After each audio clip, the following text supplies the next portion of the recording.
부동산 취득할 때 보통은 우리 어린 자녀분들이나 신혼부부들은 자기 자금 100%로 들어가는 경우가 많이 없단 말이에요. 결국에는 이제 부모님들이 좀 도와주고 훌륭한 금융기관의 도움을 받아서 취득을 하게 되는데 조사가 터졌어. 조사가 터져가지고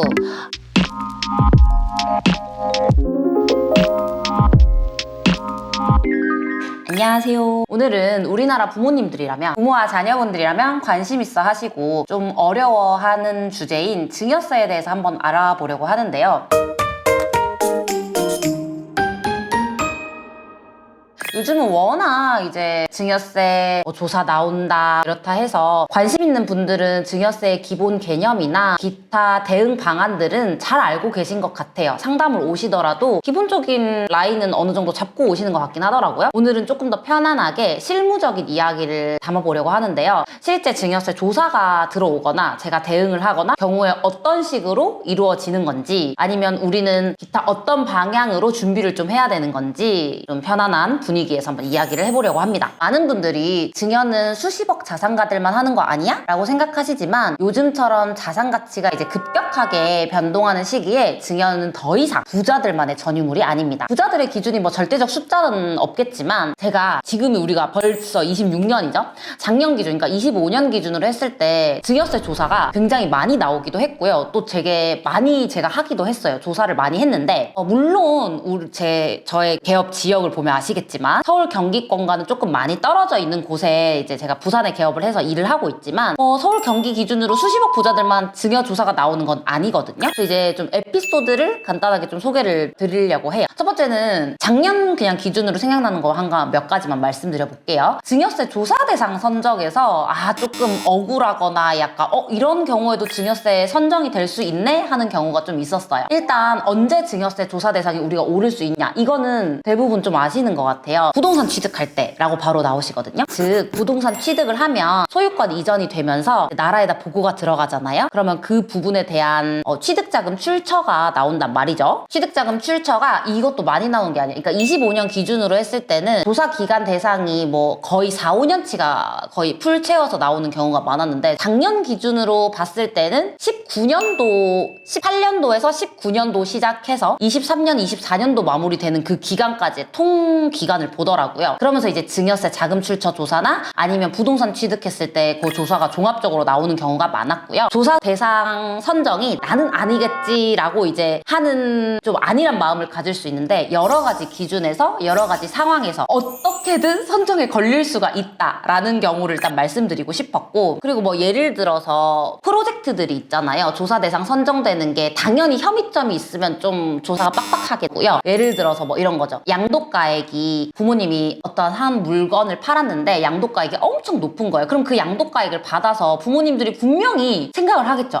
자녀들한테 좀 줘야겠구나 라면서 그 가까운 시일 내에 자산 취득한 가족들을 전부 다 이제 띵띵띵 두들겨 보거든요. 그러면은 거의 대부분 그 가까운 시기 내에 자산을 취득한 내역들이 보통 있어요. 그리고 거기에 따라서 이제 신고가 제대로 들어왔나, 또 자식 자녀분들이 여기에 대응되는 자산을 취득했을 때 취득 자금이 충분한가, 소득이 적당히 신고가 되어 있는가를 이제 분석을 합니다. 그러면서 이제 조사 대상으로 거의 가구로 팡 뿌려지게 되는 건 거죠. 그래서 이제 조사 대상 선정되는 거에는 시기의 타이밍도 있고 뭐 상황의 타이밍도 있고 굉장히 주제들이 많기 때문에, 그렇다고 해서 이제 100% 다 걸린다 이런 건 아니지만 항상 뭔가 대비를 해두셔야 된다라는 거를 말씀을 드리고 싶었어요. 그리고 이제 부동산 취득에 대해서 요거 제일 질문이 많아요. 상담 올 때도 정말 질문이 많거든요. 부동산 취득할 때 보통은 우리 어린 자녀분들이나 신혼부부들은 자기 자금 100%로 들어가는 경우가 많이 없단 말이에요. 결국에는 이제 부모님들이 좀 도와주고 훌륭한 금융기관의 도움을 받아서 취득을 하게 되는데 조사가 터졌어.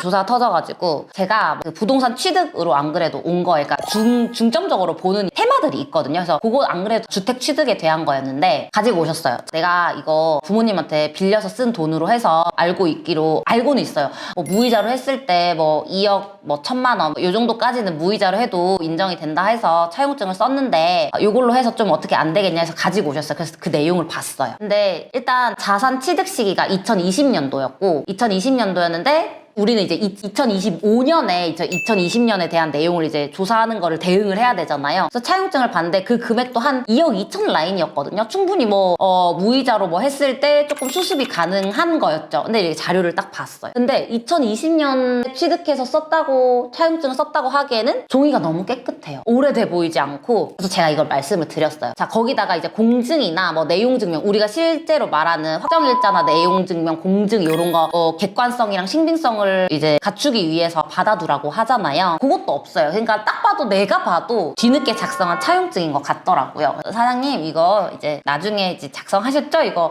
제가 보기에도 조금 그런데 아유 국세청 공무원들이 보면은 인정 안 해줄 거예요. 그래서 이제 무이자로 써오셨더라고요. 그래서 뒤늦게 이제 작성한 서류를 이렇게 수습해 보려고 하지만 이게 쉽지가 않아요. 그래서 제가 반포기하는 마음으로 제출은 했어요. 제출은 했는데 똑같은 생각으로 똑같이 말씀을 하신 거예요. 그래서 이거는 그러니까 그 누가 와도 말도 안 되는 그 누가 와도 이 억지스러운 서류는 인정이 안 되거든요. 그러니까 요게 그냥 단번에 국세청은 저희 문서 감정 시스템도 있고요. 종이가 언제 생산이 됐는지 뭐 잉크가 언제 했는지 그러니까 포렌식 하면 그냥 다 나옵니다. 그래서 아니나 다를까 그 부분은 제가 애초에 말씀드린 대로 그냥 당연히 빼고 일단 진행을 했던 적이 있었어서 서류를 쓰실 때 이제 객관적으로 그때 나는 정식으로 차용을 했고 그때 당시에 실제 계약이 이루어졌고 차용이 이루어졌다라는 걸 증명하기 위해 요즘은 무조건 기본으로 공증이랑 확정일자 뭐 우체국 통해서 내용 증명 하시는 거 무조건 말씀을 드리죠. 어느 회계 사무실 가더라도 확실한 자료에 의해서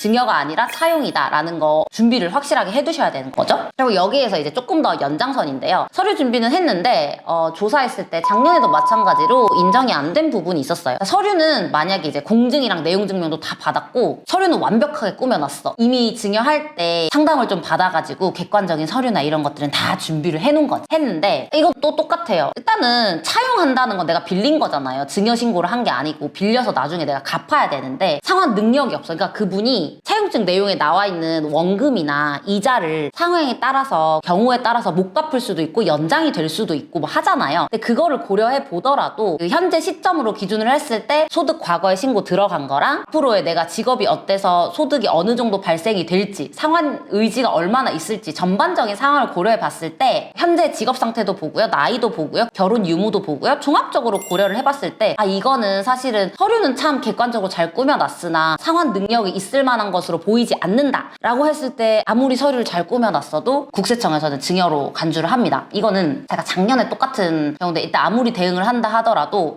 30대인데 일단 일정치 않은 직업이 현재도 없었고 그리고 그 전에도 과거 소득 신고가 아무것도 없었고 우리 상식적으로 생활비 빼준다 하잖아요. 그래서 그 생활비조차도 아직 부모님 카드로 쓰고 있었던 시기였어요. 그러니까 이거는 내가 보더라도 너무 안타깝지만 금액을 아무리 다 빼고 싶어도 증여가 맞는 부분인 거죠. 그런 부분들은 조금 인정이 안 되는 사례도 실제로 있고 조사관님이랑 얘기를 해보더라도 내가 할 말이 없어져요. 그러니까 그런 확실한 부분들은 사실은 인정을 할 수밖에 없는 거거든요. 그런 부인되는 경우도 또 있었다. 보통은 여러분들 많이 아실 거예요. 나 집 취득했는데 조사 부동산 취득으로 많이 나오더라. 나이에 비해서 뭐 고가 부동산을 취득했을 때는 확률이 훨씬 높고요.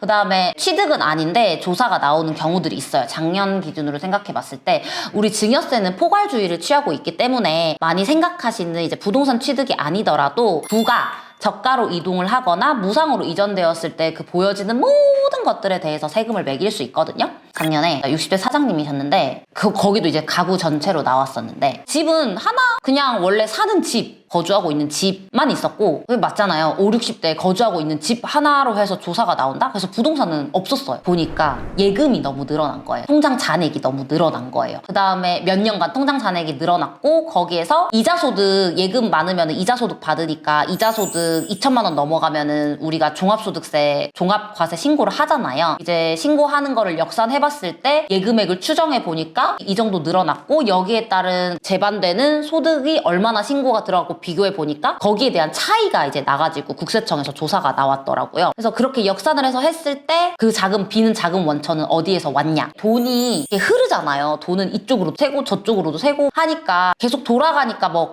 갑자기 목돈이 한번 들어왔다고 해서 조사가 나오거나 이런 건 아니거든요. 근데 국세청에서도 이제 예금이 몇 년간에 걸쳐서 뭔가 증가가 됐고 근데 소득신고 들어간 거는 조금 비니까 자금 출처나 이런 것들이 나온 부분이 있었고 우리는 사업자금이 들어갔어요. 사업을 하겠다고 사업자금이 초반에 이제 하겠다고 이렇게 들어갔는데 사업자금이 들어간 게 나이 대비 조금 많이 들어간 거예요. 그럼 그 사업자금 들어간 거에 대해서 내가 돈을 줬겠고 다른 사업자한테 세금계산서를 받아서 환급신고를 해야 되잖아요. 부가가치세 환급신고를 해야 되잖아요. 근데 이분이 나이 대비 사업자금이 너무 많이 들어가서 세금계산서를 엄청 많이 받아서 부가세 환급이 진짜 컸던 거예요. 그러니까 이제 이 사업자금이 어디서 났지 하면서 또 조사가 나온 경우들, 이런 경우들이 다양한 경우에서 나올 수 있다. 그리고 그 주식 이동한 거에서도 요즘은 조사 많이 빵빵 튀어나오죠. 그래서 다양한 경우들이 있기 때문에 우리는 긴장을 늦춰서는 안 된다라는 경우를 말씀드리고 싶었고, 그래서 일단 증여세 조사 통지가 나오면 너무 무서워요. 통지서가 종이로 딱 나오는 순간 숨이 턱 막히거든요. 그래서 우선은 그럼 무엇을 해야 되냐, 일단 조사를 들어가 보면 고생해주시는 우리 세무공무원분들이 굉장히 합리적이고 너무 무리한 금액 하나까지 다 추징하려 하지 않거든요. 근데 이제 뭐 설마 이제 우리 용돈으로 준 금액이라던가 소소하게 이체된 금액 하나하나 체크해서 자 이거 증여, 이거 증여, 이거 증여 이렇게 안 합니다. 그래서 사회 통념상 인정되는 경우에 이제 금액들은 사업적인 꼭 필요한 생활 자금이나 이런 것들은 조금 유도리 있게 뺄 수 있고요. 근데 과도하면 안 되겠죠? 그리고 이제 뭔가 사회 통념상 계속 발생할 수 있는 금액이라고 하는데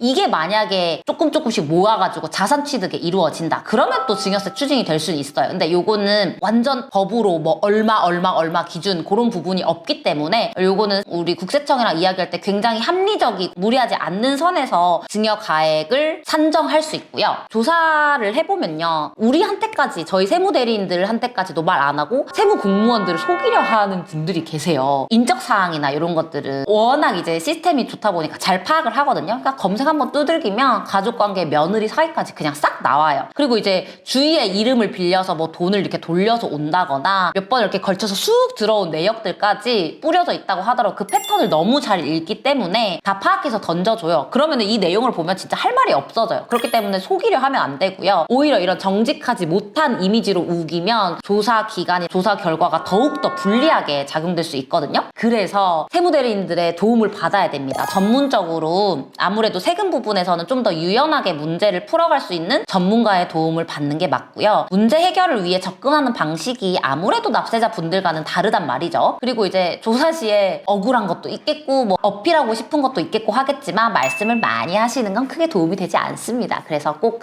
사전에 세무대리인과 논의를 잘 하시고 필요한 말씀만 해주시고 대응하는 부분은 우리 믿음직한 세무대리인을 통해 전달을 하시는 게 조사를 잘 마무리할 수 있는 가장 확실한 방법이라고 말씀드리고 싶습니다. 그리고 이제 요즘은 컨설팅이나 증여 컨설팅을 하거나 그 다음에 사용을 써서 우리가 부를 이제 증식하는 거를 자본주의 사회에서 막을 순 없지만 일단은 똑똑하게 잘 대비를 하셔야 되고요. 생각보다 국세청이 실제로 조사해서 대응해서 들어가 보면 너무 많은 것을 알고 있다. 자녀를 계획하고 그 다음에 어린 자녀분들한테부터 조금 자산을 차근차근 합법적으로 증식하고 싶은 우리 부모님들 이제 좀 생각이 있으실 거거든요. 그럼 이제 태어나자마자 2천만 원 증여하고 그 다음에 뭐 여기에 받는 용돈이나 기타 이제 교육비 준비하는 것들 조금씩 쌓아서 주식에 조금씩 투자해 줄 수도 있고요. 그런 걸로 10년 합산으로 해서 누락하지 않고 증여를 해주시고 혼인출산 증여공제 우리 1억까지 가능하잖아요. 적극적으로 잘 활용해 주시고 그리고 증여공제가 5천만 원인데 요게 물가상승 반영을 너무 못하고 있죠. 그래서 요거가 조금씩 빨리 좀 증가하기를 저희도 기대를 해봅니다. 그래서 이제 그 실제로 대응을 해보면 사례들이 너무 많고 스토리들이 너무 많기 때문에 간단하게 그냥 일단 소개를 해봤고요. 미리미리 준비하시고 전문으로 하는 세무대리인들을 많이 만나보셔서 상담비 아까워하지 마세요. 내가 이거 하면 상담해야 되잖아 해서 10만 원, 20만 원, 몇십만 원 아끼려다가 진짜 몇 억 토해내시는 분들 봤거든요. 그래서 미리 똑똑하게 준비를 하시길 추천을 드립니다. 그러면은 저는 다음의 주제로 한번 다시 만나 뵙도록 하겠습니다.